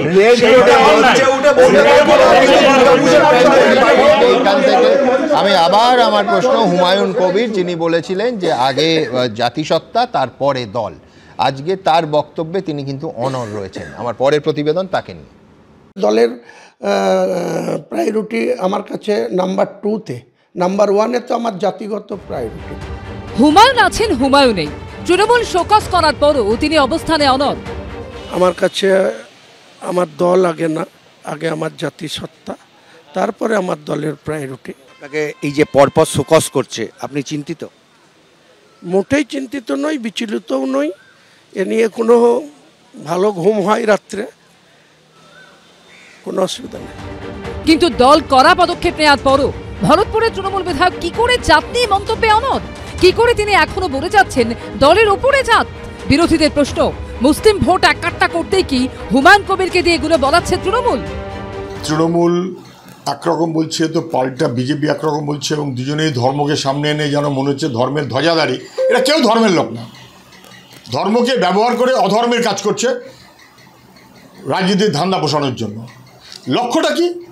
লক্ষ্যটা যে এমন গরম গরম কথা বলো যাতে হিন্দু মুসলমান দুটো ভোটকেই পকেটে রাখা যায়।